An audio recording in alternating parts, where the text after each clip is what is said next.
Welcome to Restaurant Deal Making Exposed, the only show that equips you with everything you need to know about restaurant transactions.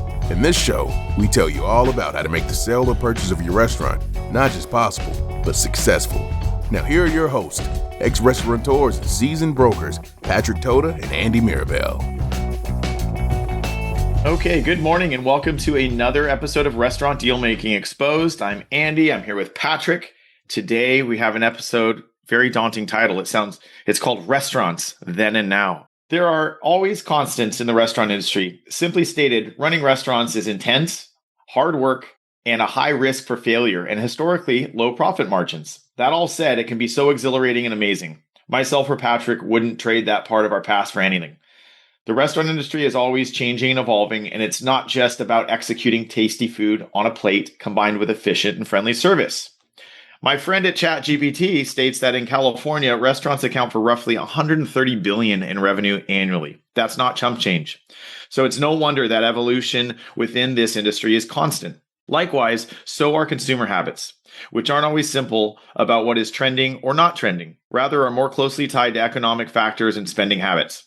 One thing is for sure, no matter how strong or how tough the economy is, there are parts of the restaurant industry that are always thriving when other parts of the industry may be suffering. Today, we have fellow restaurant realty agent Dan Baker with us to discuss his experiences and views on the evolution of our beloved industry.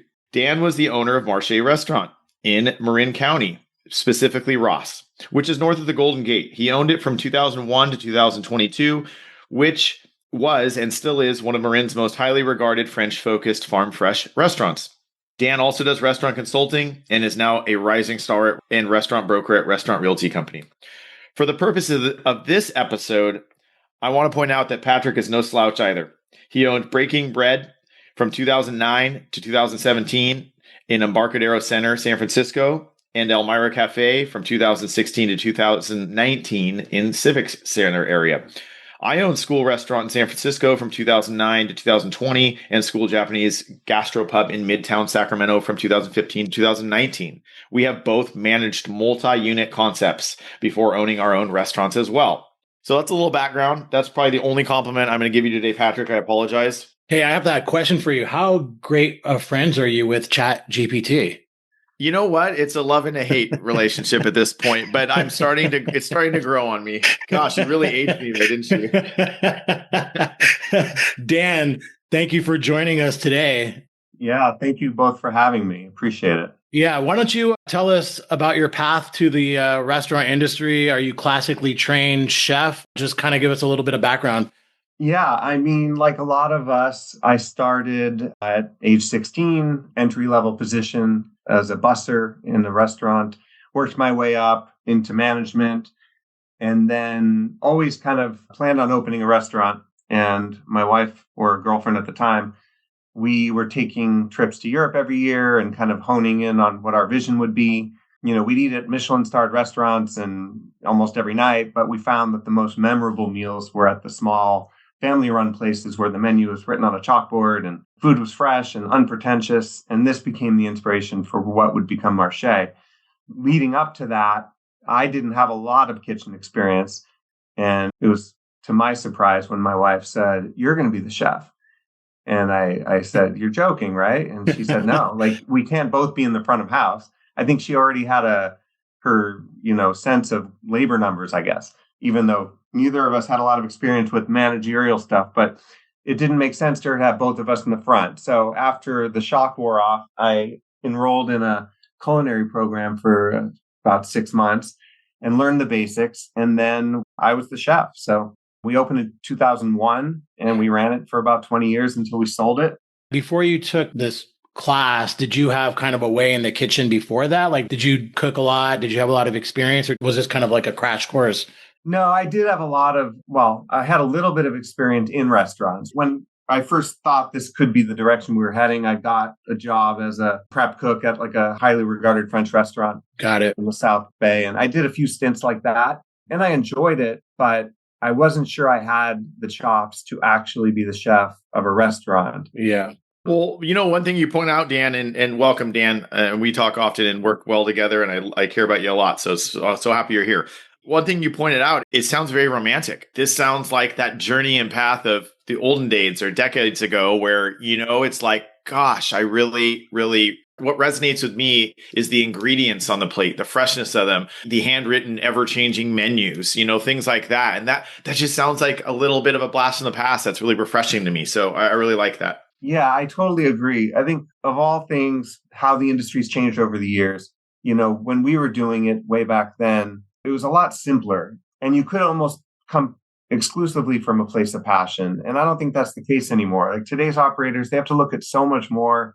The costs are so much higher. Yeah. Back in the early days, we took 20-25% to the bottom line. And even if we made mistakes along the way or certain dishes missed the mark, there was still, enough to go around that we could figure out things as you went along and you had a longer runway. And gosh, guys, did he just say 20 to 25% net on the bottom line of a restaurant? When do we see that these days? Well, that's because everybody back in the day, no matter if you made some mistakes, you always had kind of a safety net. You don't have that safety net anymore. I think, Dan, you basically have been owned your restaurant from the early 2000s to close to 2020.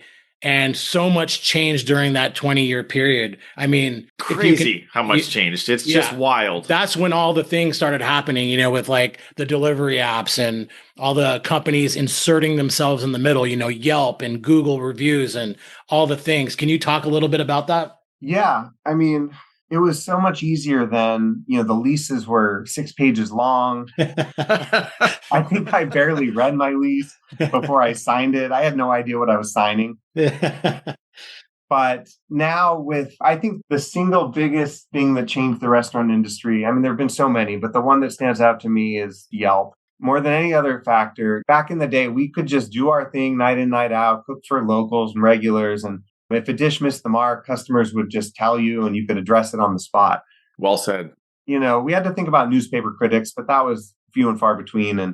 And those were professionals who, they would come in at least 3 times before leaving a review. But then Yelp comes along and it gives every customer a public platform and an outsized impact on a restaurant's reputation. So, over time, we have to start diverting our attention to managing that reputation instead of the operational aspects of the business. And it really took a toll on my psyche, mental health. Yeah. I'm sure a lot of other people. I would think about that one bad review for days, and I stopped reading them. I'm right there with you, man. I had the alert set on my phone every time I got a review in the early days. I would wake up in the morning and it would be the first thing that I see and it would just ruin my day. I mean, I have such a deep core hate for Yelp. I mean, it's up there with like the Dodgers or the Seattle Seahawks as far as I'm concerned.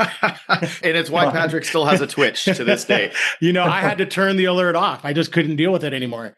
I want to point out too that other platforms like reservation systems, OpenTable and such kind of dipped our toe. That was really useful and functional, although it came with a very large cost. And I don't think people quite, understood at the time how much $1 per guest, how much it bites into the bottom line of the restaurants. But they also dipped their toes into OpenTable reviews and things like that we could respond directly to the customer. And then Yelp just took it to the stratosphere, right? Yeah, I think that some of these things, they benefit the operator and others benefit the consumer and some benefit both. And some benefit, well, I don't know if any benefit neither, but I'm like a huge fan of technology that makes life easier for the restaurant owner and the customer. So like, for example, POS, that allows us to manage our costs and track inventory and view reports. And it also allows customers to order online and more efficiently and quickly and see pictures and see the menu and all that. And OpenTable, while it was expensive, and there were times I looked at other competitors, I still think it made life a lot easier for the restaurant owner. And I never questioned, I resisted it for the first couple of years, but I never questioned it once I had it, that this was kind of the present and the future. I like that idea of what you're talking about. Technology that makes it easier for a restaurant owner is not working, counterproductive to what you're trying to do. And I think both of those examples, the POS has come a long way since I started in the industry with like an old school register system that you had to count back change. And I mean, now they're doing things that you could never imagine. And I think OpenTable, although it's expensive, but it's a resource and you have less people. Your team can't afford to have a telephone and answer the phone in the middle of a busy time. And it's managing that process for you. So I think ultimately it's probably a good thing. Yeah, and you can manage flows and choose when to use it and when not. For example, Dan, you brought this up earlier, and when you first started talking about your journey, and you just briefly touched on this, but is passion alone enough in today's market for a chef or restaurateur to survive and thrive? You kind of answered it already, but I want you to expand a little bit on that. Yeah, I think absolutely not. Today's operators, like we touched on, they have so much more they need to think about. And even if they're offering a high quality product and the location works, there is so much oversaturation in the market. There's so much competition. Even when you're firing on all cylinders, your customers have so many places to get a great sandwich or pizza. The math is just such that not everyone can survive. And you throw it all together with like the delivery apps, which we kind of briefly touched on, and the rents are higher, landlords are charging triple nets and passing through all their expenses.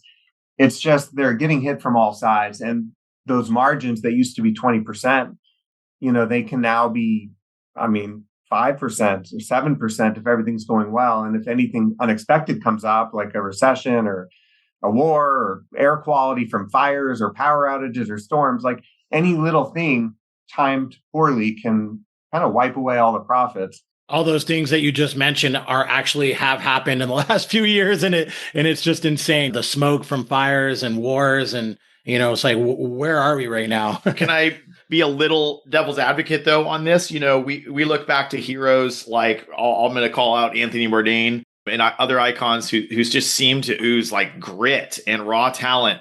But Dan, you bring up all the different elements that will make up the full picture for the restaurateur these days. That's still required, right? Passion and creativity still is such a major driver for this industry. I don't want to minimize that, right? Right, Dan? What are your thoughts on that? No, absolutely. If you don't love what you're doing, then there's just no chance you're going to make it. It's still a people business. And even though customer preferences have shifted towards convenience and efficiency, I think hospitality still is the difference maker.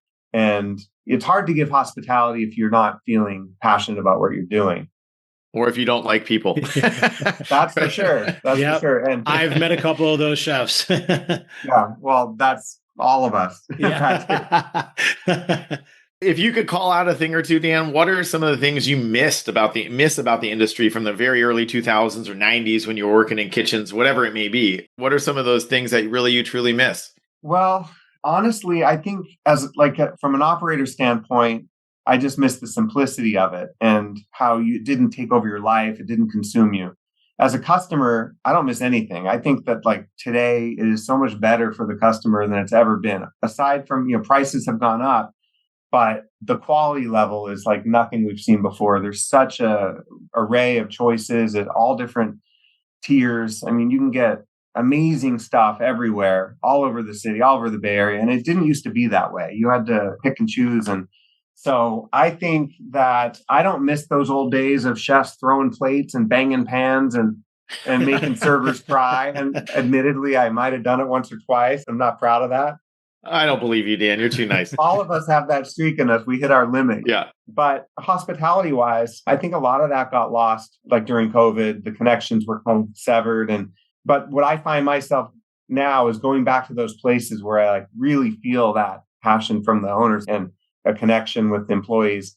Over the weekend, I went to State Bird Provisions. Oh, I love that place. Which I hadn't been to in like a decade. And the owner is still cooking on the line. And he and his cook seemed like really genuinely to be enjoying themselves. And everyone who touched our table was amazing. And the food, of course, was great. I love that stands out still. It really does. We touched Seaside Metal, my old friend Tim, and it just felt like it was trapped in time from 20 years ago in such a great way with service and details.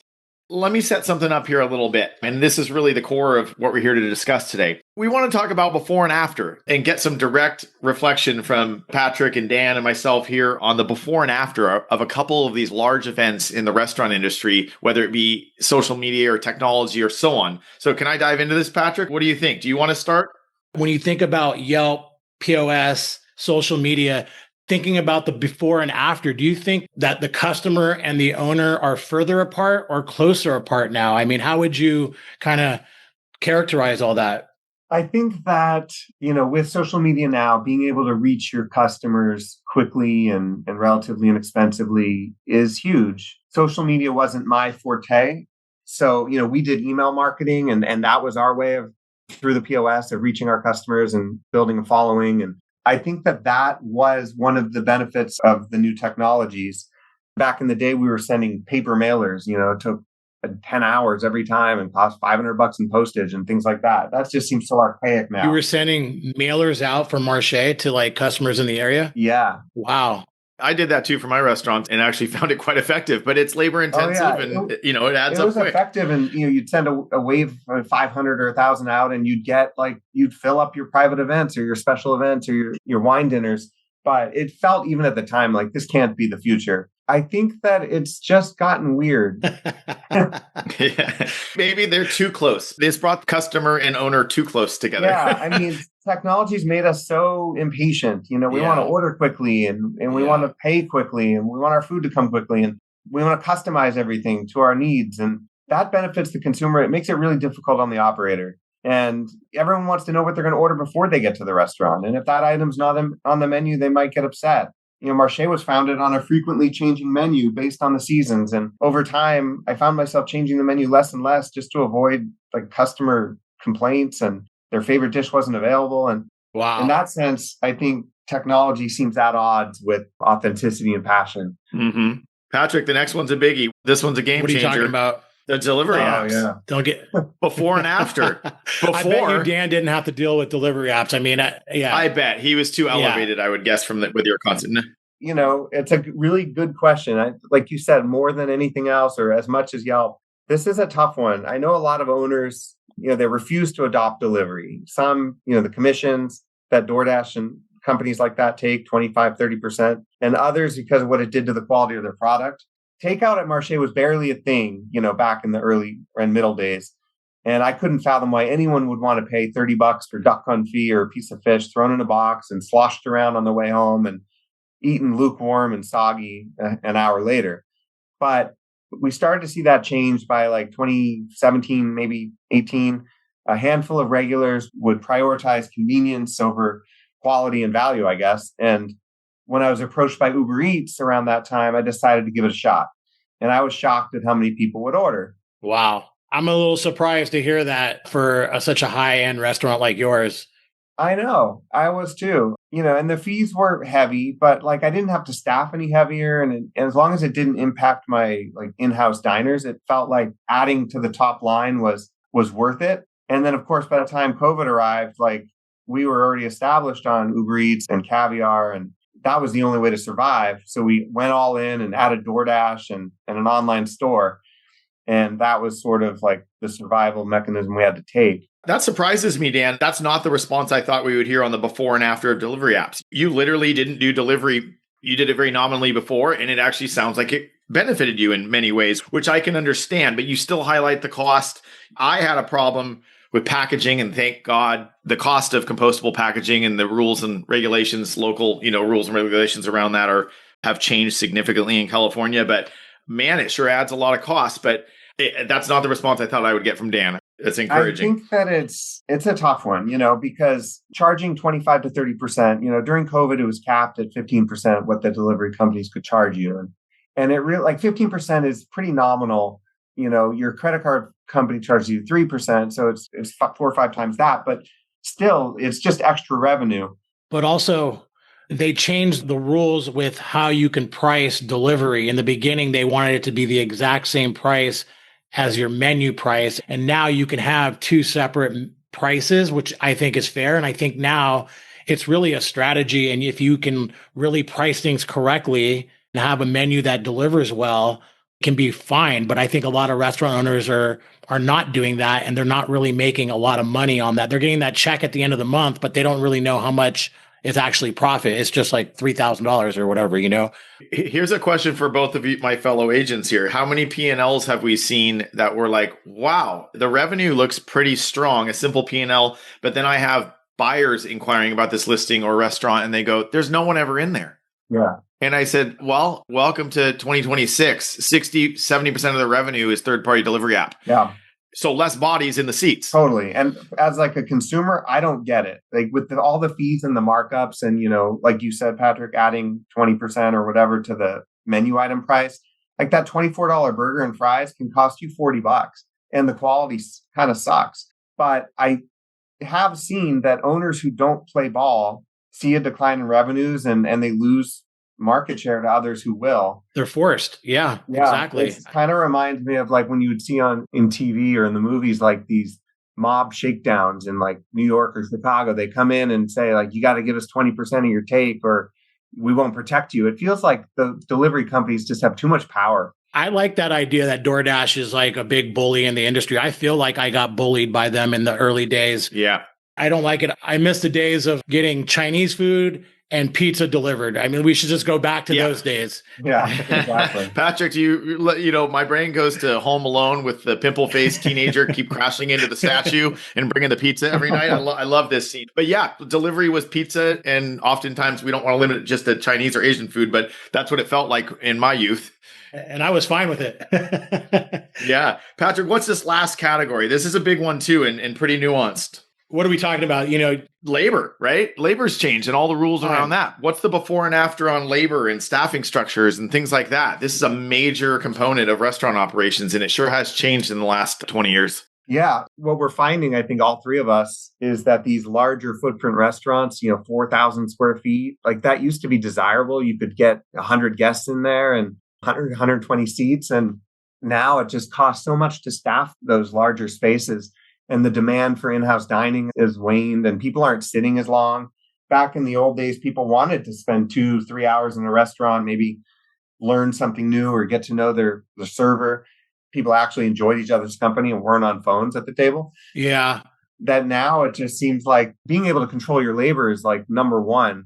Do you think that restaurant owners so after the pandemic, I noticed a large push by restaurant owners to get you in and out of your chair as quickly as possible? Like sometimes in San Francisco, I feel like because they're trying to get that extra turn or turn and a half, that they're like, oh, you can only be here for an hour and a half and then you have to like bounce. Whereas like, in Europe, it's like you can just hang out and relax and everything like that. And so I feel like the restaurant owners kind of created that whole kind of push you out as quickly as possible. And or penalties for reservations and no-shows, large penalties, to be honest. There's, that's kind of tied into that. But I just think that speaks to the cost of operating in these big urban areas in California. We've all accepted that with like hotel reservations or airline reservations. Like you can't just not show up and get a credit. I think it was long overdue. It's still very hard to enforce. And you don't want to piss off your customers. Yeah, I don't think that's our generation. I think that's the generation below us who just don't show up. Yeah. Guys, do you think that staffing restaurant labor is over-regulated? Because, it used to be much more simple, but now the owner, again, is so hyper-focused on making sure breaks happen at the right time and so on. So I think there's been, there's one size doesn't always fit all. And running a restaurant, you can't stop in the middle of your busiest times because that's when you make your money in those couple short hours. And so I think there's a lot of rules and regulations that are great because we want our employees to be protected and paid fairly and, have sick time and all these things. But it sure is hard from a restaurant owner perspective to keep up with all the laws and regulations in the Bay Area or California as a whole. Absolutely. And I have to admit, I was pretty clueless about like labor laws. I just, we were open dinner only, so the shifts were pretty short. I didn't know what meal break violations were and when someone needed to go on break. And nobody wants to take a break. A lot of the employees, they don't want an unpaid 30-minute break in the middle of their shift. That's true. So, but then it was honestly one of the reasons why I decided to sell my business was fear of non-compliance and maybe repercussions from who knows what rule I violated. And I started to get scared about all that. Yeah, agreed. And also it goes back to that time of that romantic time. And let's just sweat and work together and get through this, this long, hard, busy shift. Those days are gone. We can reminisce about it, but they are gone. A certain famous chef in San Francisco told me that it's not that Michelin restaurants aren't something that you can do today, but that the team that you used to have in place that would go through those crazy times with you is harder and harder to find. After the pandemic, they found that people were just not down to go through that crazy, insane Michelin type chef experience anymore. And I think with having to give someone a lunch in the middle of their like shift and all these other breaks, and you're right, I think it's created a complication in the restaurant industry. Yeah.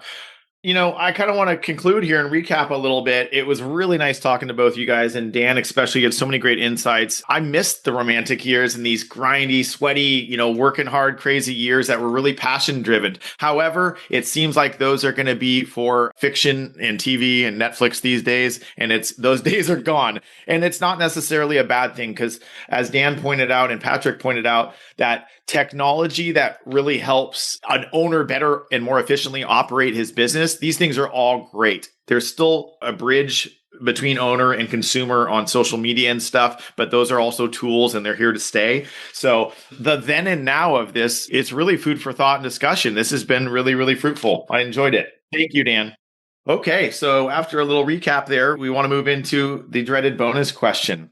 I'm going to put Patrick on the spot and start with you. Why me? Because this is going to all of us. We're going to point out what is one thing that each of us miss most about the old days in restaurants. Wow. Or our old days.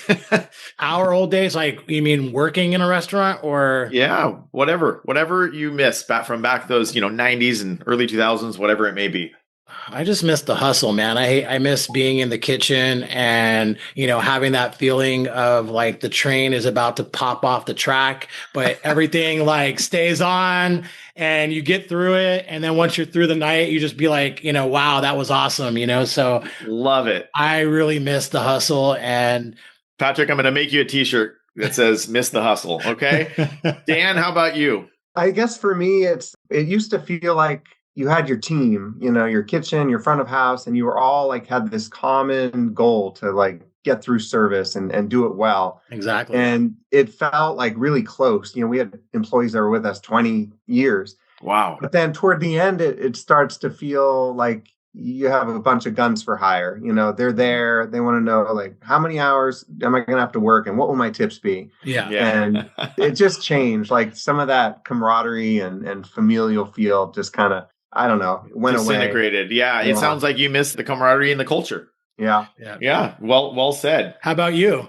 Man, I missed the physicality of it. I literally missed the physicality of it and the multitasking. You could have a staff member melting down, a customer problem over at table 5, and the kitchen is backed up with a 45-minute wait, but you better still be smiling and shaking hands and being polite. So I miss the physicality of it. Sitting at a desk is tough for me.